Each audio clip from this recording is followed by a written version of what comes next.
అందరికీ నమస్తే అండి. గాయత్రిక హోమ్కి స్వాగతం. మన జీవితంలో ఎలాంటి కష్టాలు రాకుండా మన కుటుంబానికి మంచి రోజులు రావాలి అంటే సంకష్టహర చతుర్థి వ్రతం ఒక్కటే మార్గం. ఈ నెల మార్చి 17వ తేదీన అంటే సోమవారం నాడు, అంటే రేపు మనకి సంకష్టహర చతుర్థి వ్రతం అనేది ఉందన్నమాట. సోమవారంతో కలిసి రావటం అనేది ఇంకా విశేషం. ఈ రోజున గణపతిని పూజించటం వల్ల సకల ఐశ్వర్యాలు చేకూరుతాయి. మనం అనుకున్న పనులు అనుకున్నట్లు నెరవేరుతాయి అన్నమాట. మనం తలపెట్టిన కార్యక్రమాల్లో ఎలాంటి ఆటంకాలు లేకుండా చేసుకోవచ్చు. అయితే ఈ పూజ ఎలా చేయాలి అనేది ఈరోజు వీడియోలో మీతో షేర్ చేసుకోబోతున్నాను. అలాగే ఇవాళ పాటించవలసినటువంటి పరిహారాలు గురించి కూడా ఈరోజు మీతో షేర్ చేస్తాను. అంతేకాకుండా ఈ మాసంలో చేసే సంకష్టహర చతుర్థి వ్రతం వల్ల కలిగే ప్రయోజనాలు ఏంటి అనేది కూడా ఈరోజు మీతో పంచుకోబోతున్నాను. వీడియోని ఇక్కడ స్కిప్ చేయకుండా చూడండి, అలా అయితేనే మీకు డీటెయిల్గా అర్థమవుతుంది. మన ఛానల్ని ఫస్ట్ టైం చూస్తున్నట్లయితే వెంటనే సబ్స్క్రైబ్ చేసుకుని పక్కనే ఉన్న బెల్ బటన్ని యాక్టివేట్ చేసుకోండి. మార్చి 17వ తేదీన సంకష్టహర చతుర్థి వచ్చిందండి. ఈ రోజున గణపతికి పూజ చేస్తే జీవితంలో వినాయకుడి అనుగ్రహం మనకి తప్పకుండా ఉంటుంది. అయితే ఈరోజు ఉదయాన్నే నిద్రలేచి ఇల్లంతా శుభ్రం చేసుకుని గుమ్మానికి పసుపు రాసి చక్కగా ముగ్గులు వేసుకుని అందంగా గడపని అలంకరించుకోవాలి.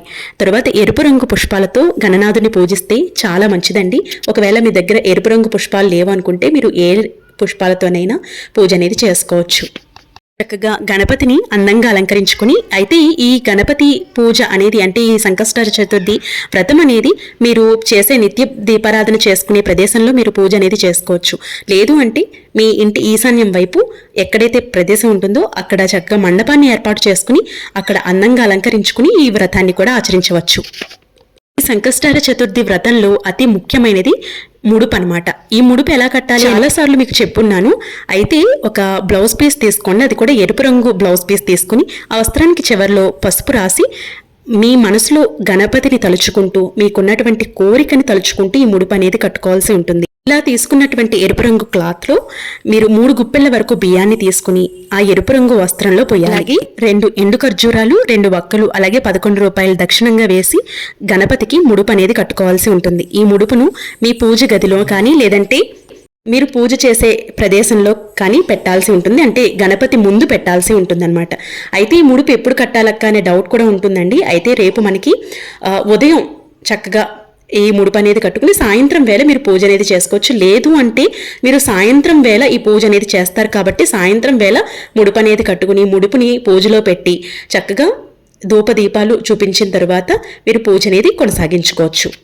అయితే ఉదయం పూట ఇంట్లో పూజ నార్మల్గా చేసేసుకుని సాయంత్రం పూట 6 దాటిన తర్వాత ఈ స్నానం చేసి మరలా ఒకసారి స్నానం చేసి పూజ గదిలో దీపం వెలిగించి చక్కగా ఈ ముడుపును స్వామివారి ముందు పెట్టి దీపారాధన చేసుకుని ఈ వ్రతాన్ని ఆచరించాల్సి ఉంటుందండి.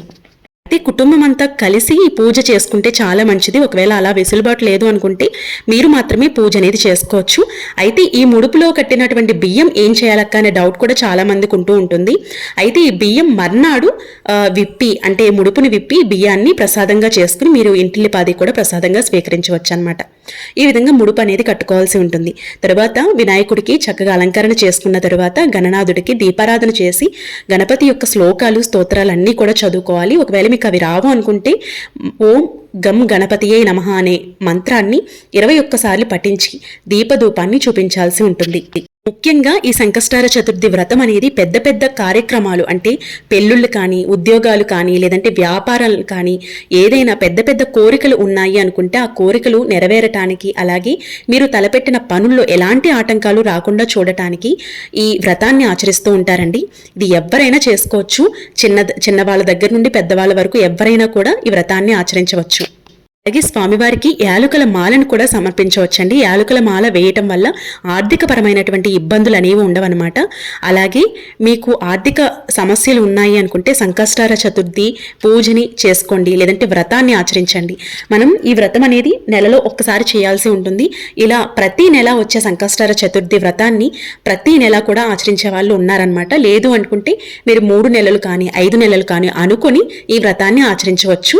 ఎందుకంటే అంత మంచి శుభ ఫలితాలు అనేవి మనకు ఉంటాయన్నమాట. మీకు ఒక్కసారి పూజ చేసుకుంటేనే ఆటోమేటిక్గా తెలుస్తుంది. తప్పకుండా ఎవరు చెప్పకుండానే మళ్ళీ వచ్చే నెలలో కూడా మీరు పూజ అనేది చేసుకుంటారు. అయితే ఈ వ్రతాన్ని ఆచరించాలి అనుకున్న వారు తప్పకుండా ఉపవాసం అనేది ఉండాలండి. ఉపవాసం ఉండే వాళ్ళు పాలు పళ్ళు తీసుకుంటూ చక్కగా ఉపవాసం అనేది నిర్వహించుకోవచ్చు. ఒకవేళ మీరు ఉపవాసం ఉండలేము అనుకుంటే కనుక నార్మల్గా తిని పూజ అనేది చేసుకోవచ్చు అనమాట. ఉదయం ఉపవాసం ఉండి సాయంత్రం వేళ పూజ చేసి నక్షత్ర దర్శనం చేసుకుని ఉపవాసాన్ని విరమించాల్సి ఉంటుంది. మీరు ఎవరి తరపున పూజ అనేది చేసుకోవచ్చండి. అంటే మీరుగా చేసుకోవచ్చు, లేదు అంటే మీ ఇంట్లో ఉన్నవారి తరపున కూడా మీరు చక్కగా పూజ అనేది నిర్వహించుకోవచ్చు అనమాట.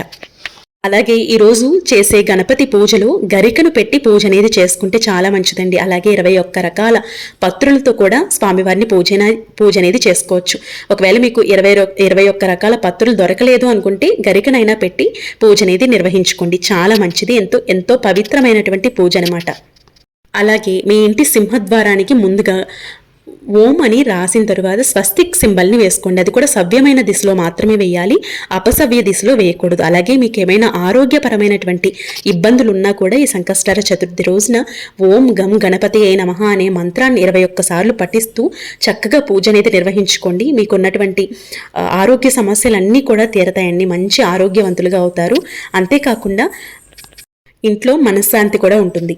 ఈ విధంగా పూజ అనేది చేసుకున్న తర్వాత ప్రసాదంగా స్వామివారికి ఇష్టమైనటువంటి కుడుములు కానీ లేదంటే పాయసం కానీ ఇట్లాంటివన్నీ కూడా మీరు ప్రసాదంగా చేసుకోవచ్చు. ఒకవేళ ప్రసాదంగా ఏమి చేయలేమక్క అంటే కనుక చిన్న బెల్లం ముక్కనైనా పెట్టి నివేదన అనేది చేసుకోవచ్చు అనమాట. ఈ విధంగా చక్కగా పూజ అనేది చేసుకుని ముడుపు కట్టుకొని మీకున్నటువంటి సమస్యలకి పరిష్కారం ఈ సంకష్టహర చతుర్థి వ్రతమేనండి. ఎందుకంటే ఎంతోమంది ఎన్నో జీవితాలను నిలబెట్టినటువంటి పూజను తప్పకుండా అందరూ చేసుకుంటారని భావిస్తున్నాను. పూజ అంతా చేసుకున్న తర్వాత మీకు దగ్గరలో ఉన్నటువంటి స్వామివారి ఆలయానికి వెళ్ళి అక్కడ మీరు చక్కగా దీపారాధన చేసుకోవచ్చు. అలాగే ఏలినాటి శని ప్రభావం ఉన్నవారు లేదంటే శని దోషాలు ఉన్నవారు స్వామివారి గుడికి వెళ్ళి మీరు అక్కడ అభిషేకం నిర్వహించుకున్నా కూడా చాలా మంచిది. ఎందుకంటే స్వామివారి అనుగ్రహం ఉంటే అన్నీ ఉన్నట్లే. కాబట్టి తప్పకుండా ఈ పూజని అందరూ కూడా చేసుకుంటారని భావిస్తున్నాను. కష్టాలు తొలగించే శక్తివంతమైనటువంటి సంకష్టహర చతుర్థి వ్రతం పూజ అనేది తప్పకుండా అందరూ చేసుకోండి. మీకు ఏమైనా సందేహాలు ఉన్నాయి అనుకుంటే కమెంట్ సెక్షన్లో అడగండి, తప్పకుండా రిప్లై అనేది ఇవ్వడం జరుగుతుంది.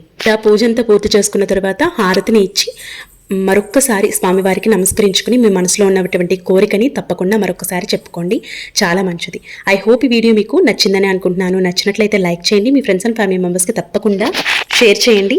అలాగే మన ఛానల్ని సబ్స్క్రైబ్ చేసుకోండి. సబ్స్క్రైబ్ చేసుకోకుండా చాలామంది చూస్తున్నారండి, ప్లీజ్ సబ్స్క్రైబ్ చేసుకోండి. మీరు సబ్స్క్రైబ్ చేసుకోవటం వల్ల నాకు మరింత మోటివేటివ్గా ఉంటుంది, ఇలాంటి వీడియోస్ మరికొన్ని అందివ్వటానికి వీలుగా ఉంటుందన్నమాట. ప్లీజ్ సబ్స్క్రైబ్ చేసుకోండి. రేపటి ఒక మంచి వీడియోతో మళ్ళీ మీ ముందుకు వస్తాను. అప్పటి వరకు నమస్తే. మీకు ఈ వీడియో పరంగా ఏమైనా డౌట్స్ ఉన్నాయనుకుంటే కమెంట్ సెక్షన్లో అడగండి, తప్పకుండా మీకు రిప్లై అనేది ఇవ్వడం జరుగుతుంది.